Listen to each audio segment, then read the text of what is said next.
Bien, nous allons commencer notre enseignement ce matin. Je suis très très heureux, très très heureux.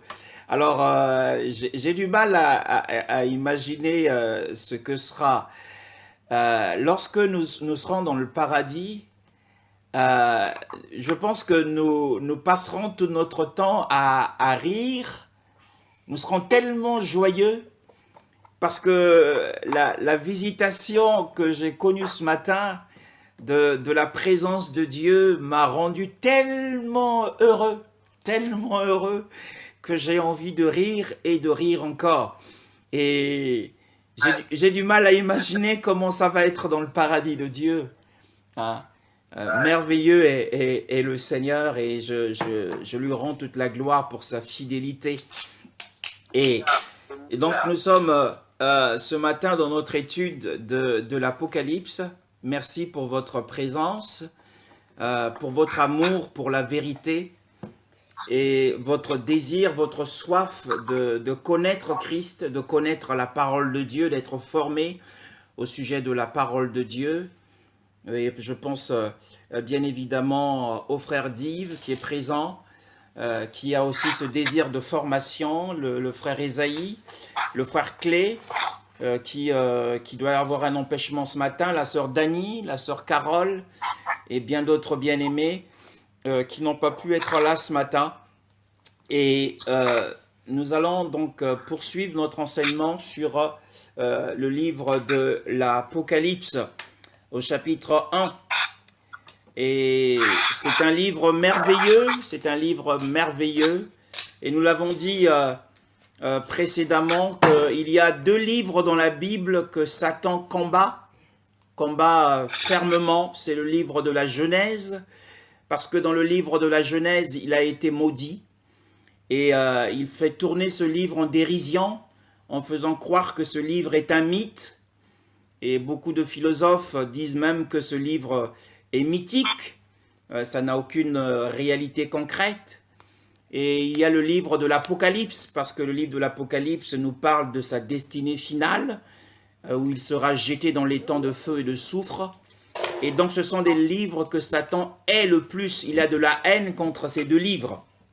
Et l'Esprit veut nous conduire à mieux saisir ce qui est écrit dessus, parce que la Bible dit béni est celui qui lit les paroles de cette prophétie et qui les garde. Hein. Donc nous sommes sous la bénédiction de Dieu lorsque nous lisons les Écritures de la conclusion de la révélation. Tel est le sens de ce livre, c'est la conclusion de la révélation divine. L'Apocalypse, c'est la conclusion de la révélation divine. Et nous avons vu la dernière fois qu'il y a dans ce livre nous parle principalement du Christ. Le Christ est le foyer de ce livre, et les choses qui sont dites au sujet de l'Apocalypse concernent à la fois des révélations anciennes, notamment qui sont connues dans les autres livres. Dans les autres livres, il est appelé l'agneau de Dieu, et dans ce livre, il est également appelé l'anneau de Dieu. Mais dans ce livre, il y a des révélations toutes nouvelles, comme le fait que l'agneau de Dieu, dans le livre de l'Apocalypse, possède 7 yeux, hein, ce qu'il n'avait pas dans le livre de Jean. Dans le livre de Jean, par exemple, nous allons le lire dans Jean chapitre 13. Jean chapitre 13, s'il vous plaît, Jean chapitre 13. Jean chapitre 13, le verset 23. Jean chapitre 13, le verset 23. Le frère Div peut faire la lecture. Oui. Alors, un des disciples, celui que Jésus aimait, était couché sur le sein de Jésus. Je pense que je suis sûr. Oui. Un des disciples, celui que Jésus aimait, était à table, couché sur le sein de Yeshua. Vous le savez sans doute que dans les temps bibliques, Ils utilisaient les divans ou ce qu'on appelle des canapés aujourd'hui. Et quand ils étaient à manger, ils étaient dans une position allongée. Et donc, celui qui mangeait devait prendre appui sur son coude en étant allongé. Donc, ce qui signifie que l'apôtre Jean, alors que Jésus était allongé pour manger, puisque c'était la position de l'époque, lorsqu'il mangeait, alors l'apôtre Jean s'est mis devant le Seigneur et il a posé sa tête sur la poitrine de notre Seigneur Yeshua. Donc cela était possible à cette période. Et dans le livre de l'Apocalypse, par contre, chapitre 1, hein, Apocalypse chapitre 1, hein, nous le voyons, le verset 17, hein, Apocalypse chapitre 1, le verset 17, que nous dit la parole. Frère Isaïe.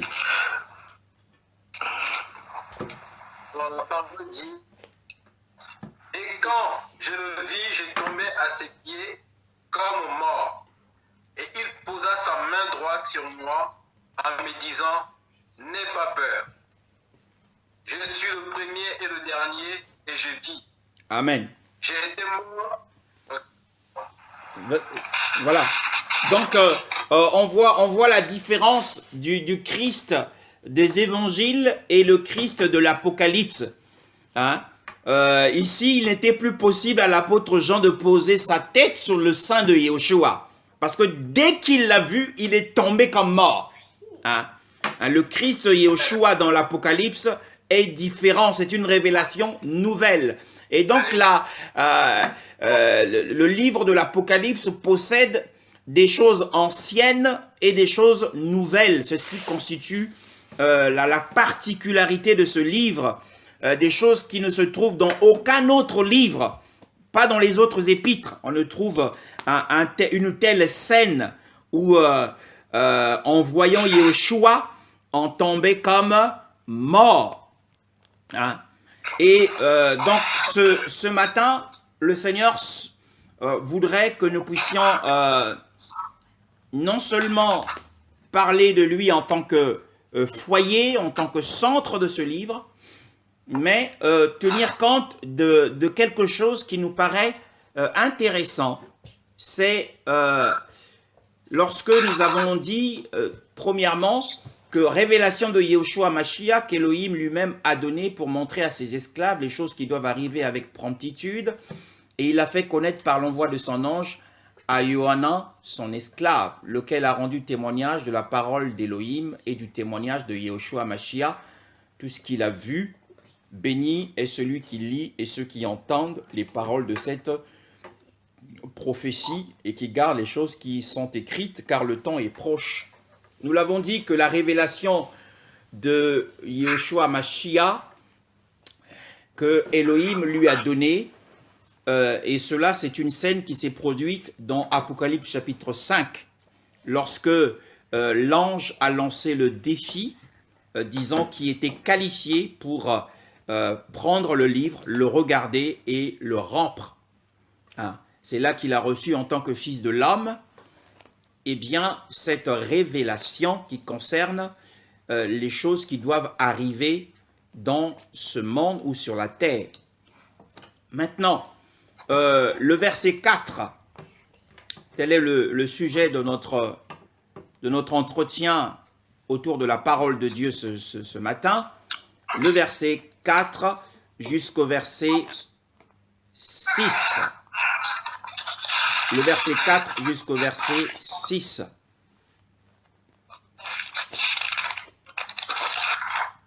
Sœur Dani. Apocalypse 1. Apocalypse 1, le verset 4 jusqu'au verset 6. Dans le nom de Jésus.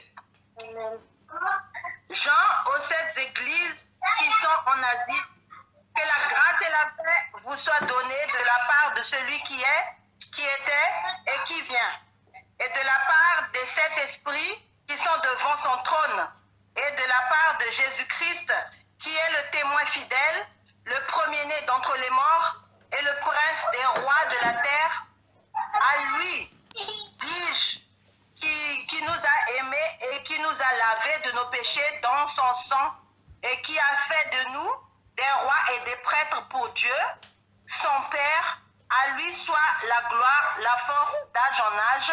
Amen. Amen. Amen.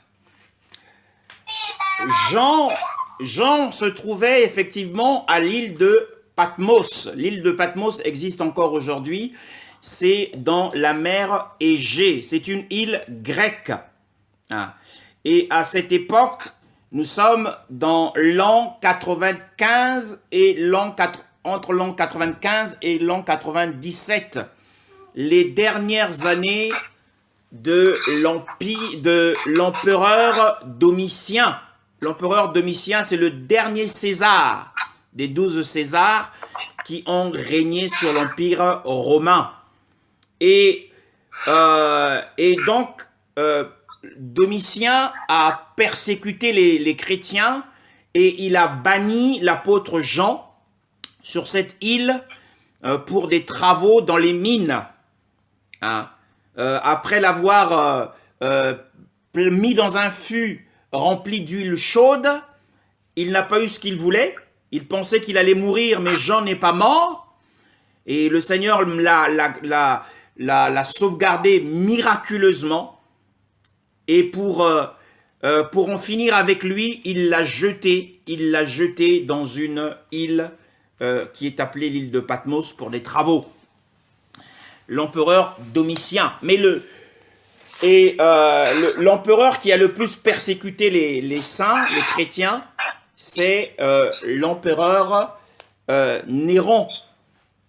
Mais Domitien, effectivement, son rôle, il avait pour mission, en tant que persécuteur, de bannir et d'envoyer les chrétiens dans des bagnes. Et cette île, l'île de Patmos, était une bagne dans laquelle, un bagne dans laquelle l'apôtre Jean était en train de souffrir. Mais là-dessus, il a reçu une révélation du ciel et il envoie une lettre aux 7 églises. Non pas qu'il y avait 7 églises, il y avait uniquement 7 églises en Asie. Et l'Asie ici, ce n'est pas l'Asie en tant que continent que nous connaissons, mais l'Asie ici représentait la province romaine, dans lesquelles il y avait plusieurs églises. Il y avait même l'église de Colosse. La lettre n'a pas été envoyée à l'église de Colosse. Il y avait également l'église d'Hiérapolis. L'Hiérapolis, c'est une église qui est mentionnée notamment dans le livre de Colosse. Et il y avait l'église de Milet également. Donc il y avait certaines églises qui ne sont pas mentionnées ici, mais l'apôtre Jean a choisi 7 églises. Mais ces 7 églises représentent l'ensemble des églises dans toutes les générations. Et Jean, effectivement, écrit aux 7 églises.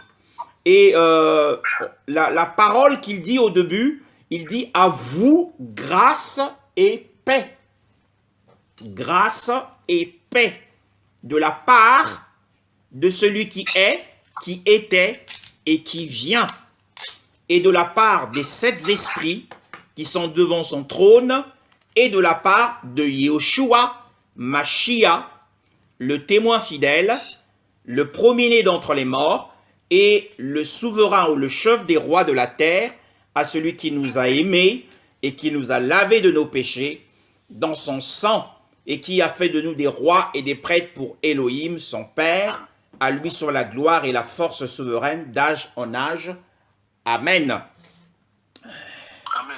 Alors, les paroles de bénédiction que l'apôtre Jean a prononcées, a écrites, c'est grâce et paix.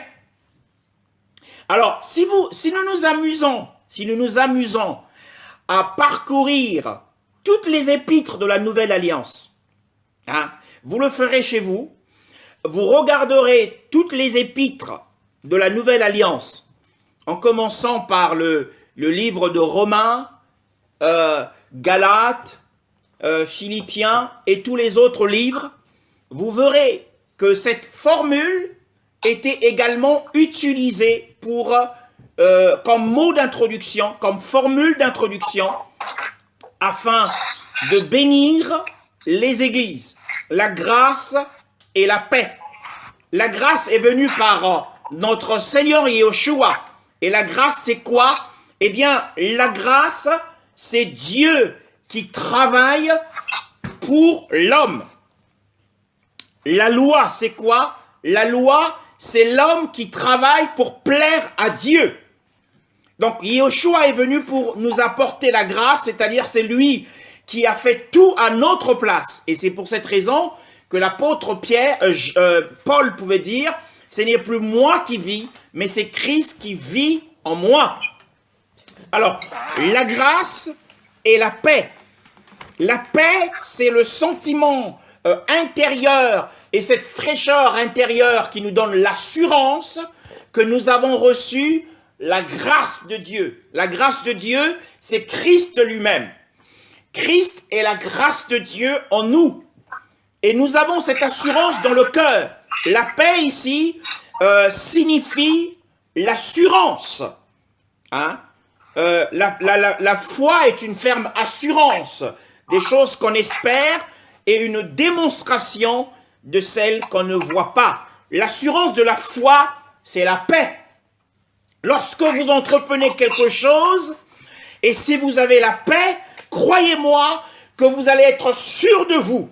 Si Dieu vous met la paix dans quelque chose auquel vous aviez des hésitations, et lorsque votre cœur est rempli de paix, lorsqu'un cœur est rempli de paix, c'est un cœur rempli d'assurance pour entreprendre ce qu'il a à entreprendre sans hésiter. Vous êtes sur un projet et vous vous demandez si ce projet est dans la volonté de Dieu et soudain, une paix immense tombe sur vous. Alors vous vous levez avec courage et vous dites, je dois entreprendre ce projet parce que je ressens la paix de Dieu dans mon cœur. Alléluia. La paix de Dieu, c'est l'assurance de Dieu. C'est la foi. Et la foi ne vient pas avant la grâce, mais c'est la grâce qui vient avant la paix.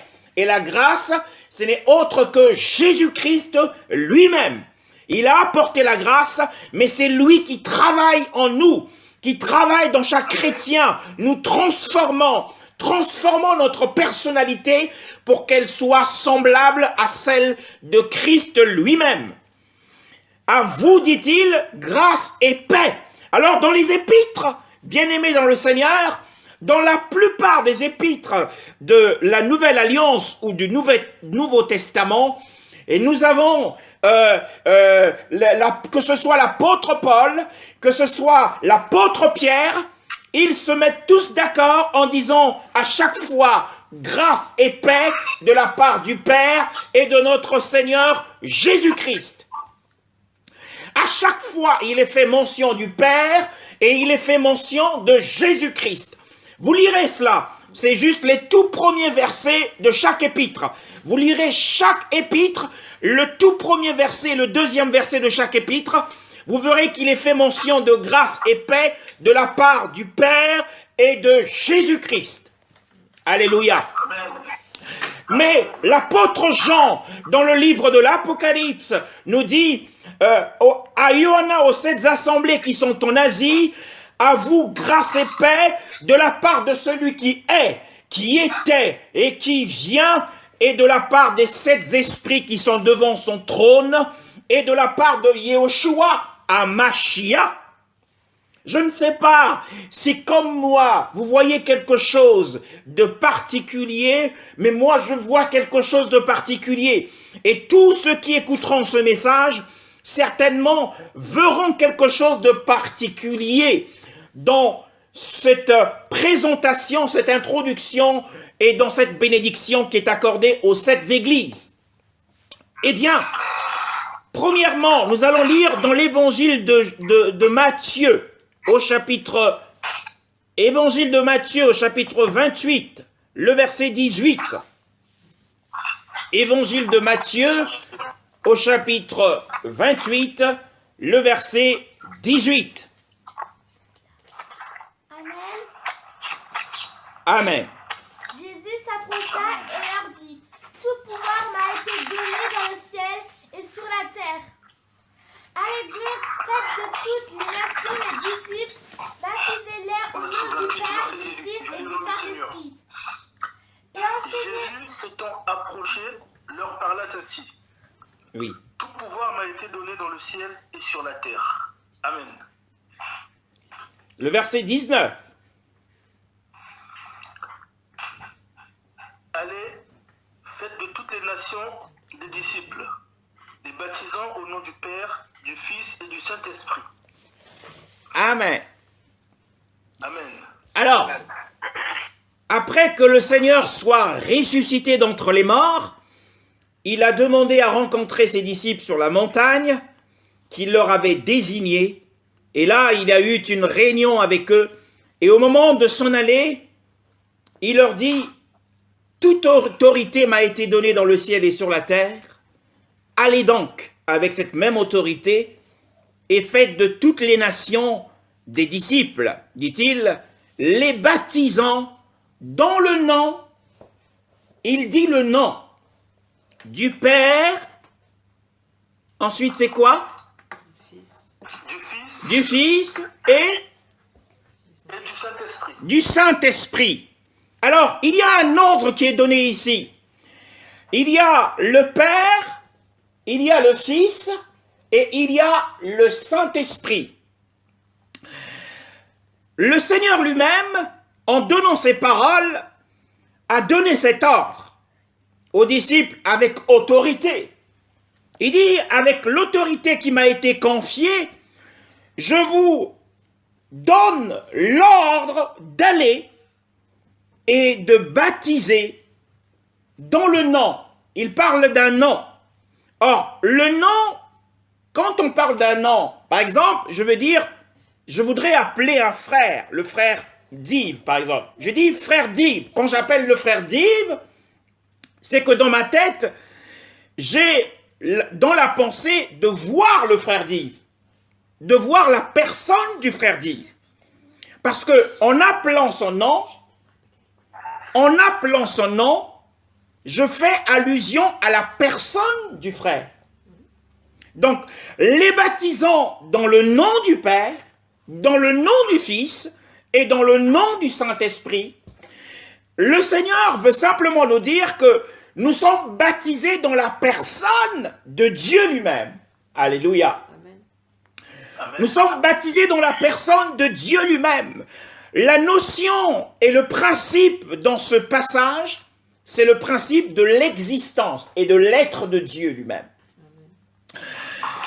Nous avons donc une équation ici. Vous savez que la personne du Père, du Fils et du Saint-Esprit est un très grand mystère.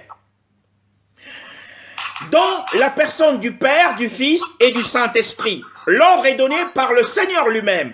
Il a mis le Père en premier, il a mis le Fils en deuxième et il a mis le Saint-Esprit en troisième position. Alléluia. Revenons à notre texte de l'Apocalypse, chapitre 1, le verset 4. Apocalypse, chapitre 1, le verset 4.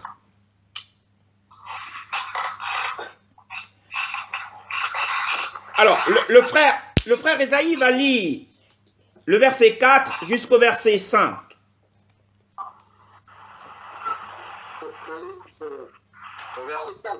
Le verset 4 jusqu'au verset 5.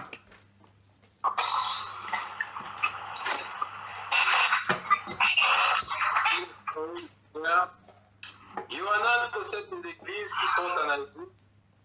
Que la grâce et la paix vous soient données de la part de celui qui est, qui était et qui vient, et de la part des saints esprits qui sont devant son trône, et de la part de Yoshua Mashiach, le témoin fidèle, le premier-né d'entre les morts, et le chef des rois de la terre, à celui qui nous a aimés et qui nous a lavé de nos péchés dans son sang. Amen. Alors, Nous voyons ici que l'ordre donné par le Seigneur sur la montagne avec ses disciples, l'ordre Père, Fils et Saint-Esprit, cet ordre ici n'est pas respecté. Ici, nous avons un autre titre. Le premier titre, c'est celui qui est, qui était et qui vient. Et ensuite, nous avons les 7 esprits qui sont devant son trône. Et après, nous avons de la part de Yehoshua Mashiach, le témoin fidèle, le premier-né d'entre les morts. Alors, il y a beaucoup de modificateurs ici. L'ordre n'est plus le même. Nous avons un nouvel ordre divin. Le premier ordre divin, c'était le Père, le Fils et le Saint-Esprit. Mais ici, nous avons un autre titre. Il n'est plus dit le Père, mais il est dit celui qui est, qui était et qui vient. Et ensuite, la deuxième place n'est plus attribuée au Fils, mais est attribuée aux 7 esprits qui sont devant son trône. Et la troisième place est attribuée à Yehoshua Mashiach. Bien-aimé, ce n'est pas un hasard. Il n'y a pas de hasard dans la Bible. Tout a un sens et une signification. Et c'est ce que nous allons essayer de comprendre. Pourquoi y a-t-il une différence? Car un bon étudiant de la Bible doit faire attention aux mots et au sens des mots. Pourquoi Yehoshua, dit-il, vous les baptiserez au nom du Père, du Fils et du Saint-Esprit. Nous avons compris donc dans la personne de Dieu. Et ici, la bénédiction vient de la part de celui qui est, qui était et qui vient. Et de la part des 7 esprits qui sont devant son trône, et de la part de Yehoshua Mashiach, le témoin fidèle, le premier-né d'entre les morts. Maintenant, nous allons examiner avec l'assistance et la puissance du Saint-Esprit, qui est celui qui est, qui était et qui vient. De quoi parle-t-on? Est-ce que ici il s'agit de l'être même de Dieu ou d'une autre chose? Eh bien, pour le comprendre, nous allons revenir dans le livre de l'Exode au chapitre 3. Exode chapitre 3. Le verset 13 jusqu'au verset 15. Exode chapitre 3. Oui, vas-y frère.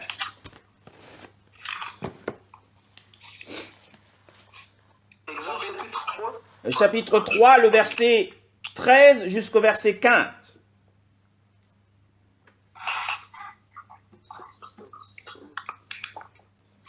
Jusqu'au verset 15. Ok.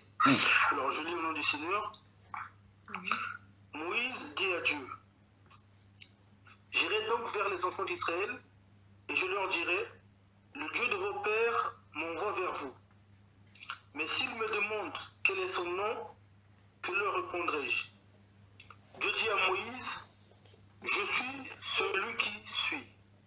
Et il ajouta, c'est ainsi que tu répondras aux enfants d'Israël.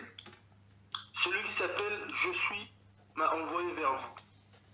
Dieu dit encore à Moïse, tu parleras ainsi aux enfants d'Israël. L'Éternel, le Dieu de vos pères, le Dieu d'Abraham, le Dieu d'Isaac et le Dieu de Jacob, m'envoie vers vous. Voilà mon nom pour l'éternité. Voilà mon nom de génération en génération. Amen. Alors, dans la séquence d'Apocalypse 1, le verset 4, eh bien, nous avons celui qui est, qui était et qui vient, qui doit venir. Ce n'est autre que ce qui est défini ici dans le livre de l'Exode au chapitre 3 et le verset 14 à 15. Parce que l'apôtre Moïse, qui est aussi un apôtre, un envoyé de Dieu, a demandé à l'ange de Yahweh, qui l'a vu sur le buisson ardent, quel est ton nom? Eh bien, il lui a répondu, je suis. Donc, celui qui est, donc c'est le verbe être, qui était et qui doit venir, c'est le je suis qui s'est révélé à Moïse sur la montagne d'Horeb. Je suis qui je serai. Donc, celui qui est, qui était et qui sera, ce n'est autre que Yahweh lui-même. Ah. Dans la séquence d'Apocalypse 1, le je suis, je suis celui qui est, qui était et qui viendra, n'est autre que Yahweh, le Dieu d'Abraham, le Dieu d'Isaac et le Dieu de Jacob. Ce qui signifie que Yahweh est à la fois le Père, c'est à la fois Yahushua lui-même, c'est un mystère bien aimé, mais c'est à la fois le Père, le Fils et le Saint-Esprit. Parce que le Dieu d'Abraham, c'est le Dieu du grand-père, le Dieu d'Isaac, c'est le Dieu du Père, et le Dieu de Jacob, c'est le Dieu du petit-fils. Alors, le Dieu du grand-père, c'est le Père, le Dieu du Fils, Isaac, c'est le Fils, donc le Fils de Dieu, le Dieu du petit-fils, Jacob, c'est le Saint-Esprit. Hein? Le Père était dans la dispensation d'Abraham, le Fils dans la grâce, parce que Isaac a vécu que dans la grâce. Isaac n'a rien fait de sa vie. Isaac n'a fait que hériter de tout ce qu'il avait eu de son père. Isaac n'a fait que jouir de l'héritage. Donc, Isaac représente l'alliance entre le Fils. C'est l'âge de la grâce. Hein? L'histoire, nous verrons un jour, l'histoire d'Isaac, c'est l'histoire de la grâce. Et l'histoire de Jacob, mais c'est l'histoire du Saint-Esprit qui transforme le plus méchant des méchants. Hein? Il a transformé Jacob en Israël. Alléluia. Béni soit Dieu. Donc, dans la séquence d'Apocalypse 1, le verset 4, nous avons celui qui est, qui était et qui vient, c'est Yahweh lui-même. Or, dans Matthieu 28, 19, il est dit dans le nom du Père, du Fils et du Saint-Esprit. Dans cette première séquence-là, on nous parle de la personne de Dieu lui-même. Or, dans la séquence d'Apocalypse, la différence, c'est que la séquence d'Apocalypse ne nous parle pas de la personne de Dieu, mais la séquence d'Apocalypse, nous revenons dans Apocalypse 1, la séquence d'Apocalypse 1, verset 4, nous parle du mouvement de Dieu. L'Apocalypse 1 nous parle du travail de Dieu, de son activité. Hein?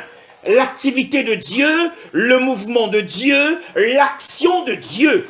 Cette trilogie, ce triple prédicat qu'on a dans l'Apocalypse, celui qui est, qui était et qui vient, nous parle de l'action de Dieu. Par exemple, dans le livre d'Hébreux, au chapitre 13, le verset 6, nous dit que Jésus-Christ est le même hier, aujourd'hui et éternellement. Ce qui veut dire que Jésus-Christ a fait quelque chose hier, il le fait aujourd'hui et il le fera demain. Alléluia.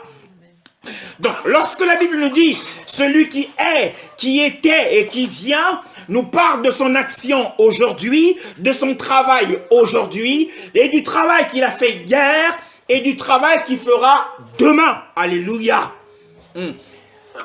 Le Seigneur le dit d'ailleurs dans Jean, au chapitre 5.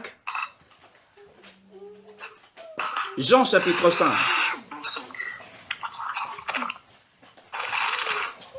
Jean chapitre 5, le verset 17.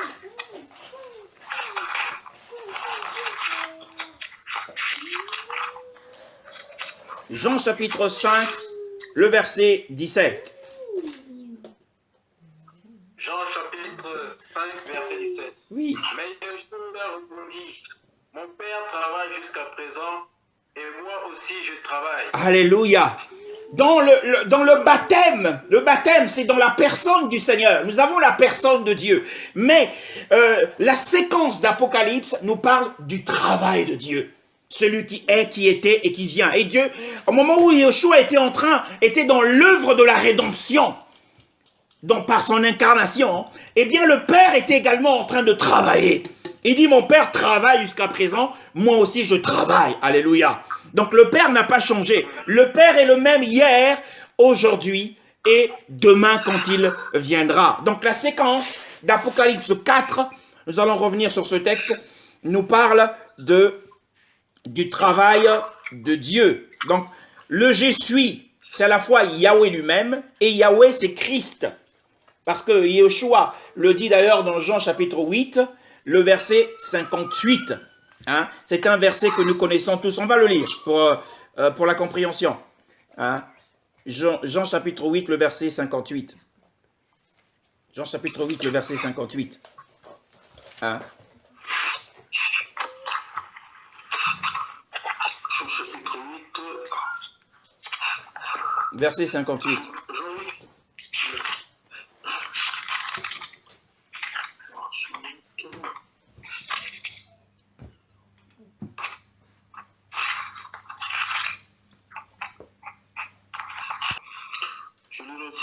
Oui. Jésus leur dit, en vérité, je vous le dis, avant qu'Abraham fût, je suis.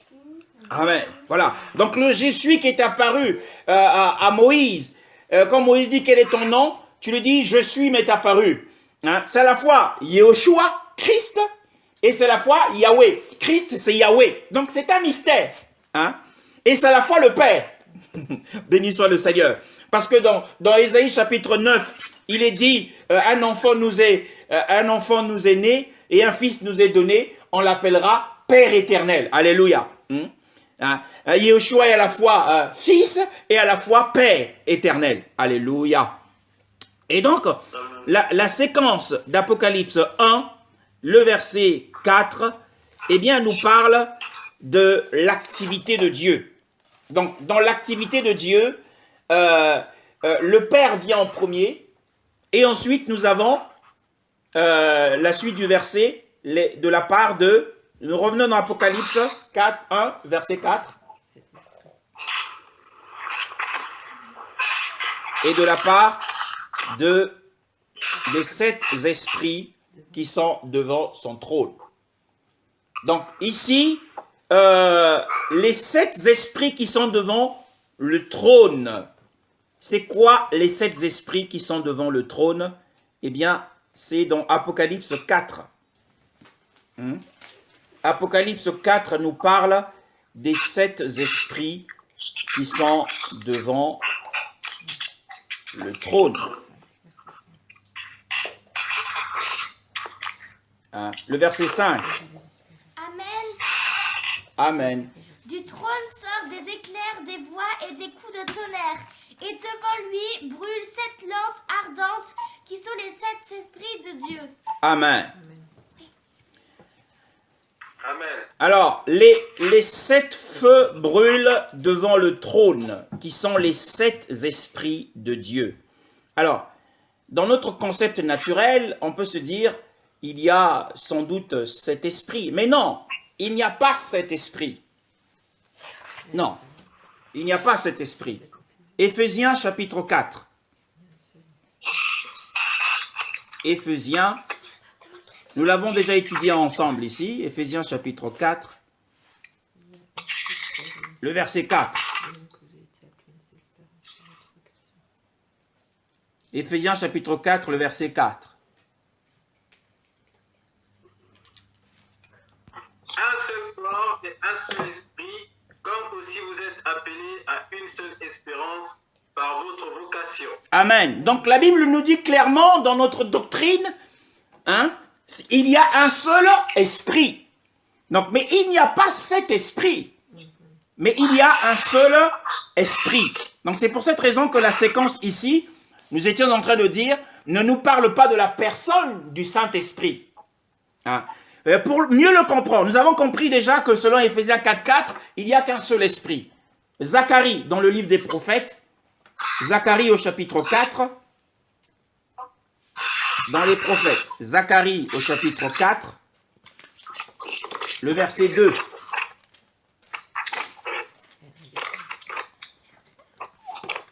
Attends. Zacharie. Que vois-tu? Et je répondis, je regarde et voici, il y a un chandelier tout en or, surmonté d'un vase et portant 7 lampes, avec 7 huiles et 7 lampes qui sont au sommet du chandelier. Amen. Alors, Zacharie, l'ange lui dit, que vois-tu? Il dit, je regarde et voici, il y a un chandelier. Seulement, ce chandelier avait 7 lampes. Et ces 7 lampes étaient au sommet du chandelier. Et quand, en fait, c'est pareil pour les 7 esprits. Il y a un seul esprit, mais il y a aussi 7 esprits qui sont devant le trône. Et ces 7 esprits, nous avons vu dans Apocalypse 4, le verset 5, ce sont les 7 lampes qui sont devant la face de Dieu, qui brûlent, les 7 lampes de feu qui brûlent devant le trône de Dieu. Alors, nous avons dit tout à l'heure que la séquence d'Apocalypse, c'est la séquence qui concerne l'opération de Dieu, qui concerne le déplacement de Dieu, qui nous parle, qui implique le mouvement de Dieu. Donc, les 7 esprits ici nous parlent des activités du Saint-Esprit. De la même manière qu'il y a un seul chandelier, mais il y a 7 lampes sur le chandelier, de la même manière il y a un seul esprit, mais il y a plusieurs activités de l'esprit. Alléluia. Amen. Ah. Donc on nous parle en fait, les 7 esprits ici nous parlent des activités de l'Esprit de Dieu, bien-aimé dans le Seigneur. Hein? Et nous avons besoin de le comprendre. Hein?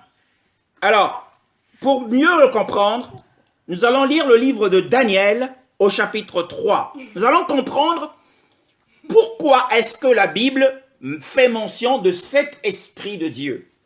7 esprits de Dieu. Cet esprit de Dieu. Pourquoi? Et pourquoi la séquence a été modifiée?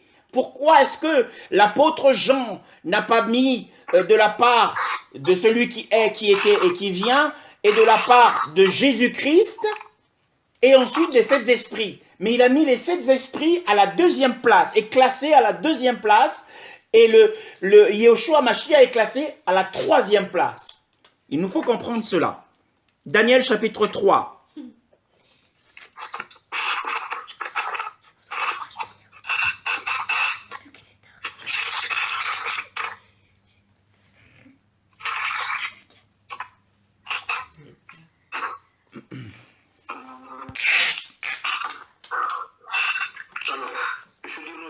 Oui. Sur quoi Nebuchadnezzar fut rempli de fureur et il changea de visage en tournant ses regards contre Shadrach, Meshach et Abednego. Il reprit la parole et ordonna de chauffer la fournaise 7 fois plus qu'il ne convenait de la chauffer. Amen. Alors, nous avons compris, à partir de ce passage, nous avons tout compris. Hein? La fournaise dans laquelle furent jetés Shadrach, Meshach et Abednego fut chauffée 7 fois plus. 7 fois plus, c'est-à-dire le feu a été rendu plus intense. L'intensité du feu. Alléluia. En réalité, bien-aimés dans le Seigneur, les 7 esprits de Dieu, oh, magnifique est le Seigneur. Les 7 esprits de Dieu, c'est l'œuvre intensifiée de Dieu. Dieu va intensifier son feu. Nous sommes dans l'âge, nous sommes passés de l'âge du Fils à l'âge de l'Esprit. Alléluia. Hein? Le Fils était dans la 2e séquence, mais le Fils a laissé la place à son Esprit. Car le Fils est devenu un esprit qui donne la vie en nous aujourd'hui. Nous sommes dans l'âge de l'esprit. Or, dans l'âge de l'esprit, puisque les lettres avaient été envoyées aux 7 églises, les 7 églises avaient perdu leur condition spirituelle. Les 7 églises s'étaient rétrogradées, s'étaient dégradées, avaient perdu les choses de Dieu en elles. Alors, l'âge dans lequel étaient ces églises était un âge qui était devenu sombre, était couvert d'obscurité. Alors, pour Dieu, la solution, son opération, c'était de libérer et d'intensifier le feu de l'esprit, alléluia, afin de contrer la dégradation de l'église. Oh, magnifique est le Seigneur. Bien-aimés dans le Seigneur, nous sommes dans une période cruciale parce que ce qu'il y a de plus important pour l'Église aujourd'hui, c'est l'intensification de l'œuvre de l'Esprit. Oh, pourquoi? Parce que les ténèbres sont de plus en plus épaisses. Et même certains chrétiens sont enveloppés des ténèbres. Il y a des chrétiens qui meurent avant leur temps parce que les sorciers ont une emprise sur eux. Oh, bien-aimés dans le Seigneur, certains meurent par accident et d'autres meurent dans leur sommeil. Mais il y a des chrétiens, tout au long de mon parcours, il y a plus de 27 ans aujourd'hui, j'ai vu des frères, nous avons perdu des frères qui sont morts dans leur sommeil parce que l'ennemi avait eu le dessus sur eux. Ce n'était pas dans la volonté de Dieu. Car la Bible nous dit que l'ennemi, le voleur ne vient que pour voler, dérober et tuer. S'il a l'occasion de tuer, il peut tuer un chrétien.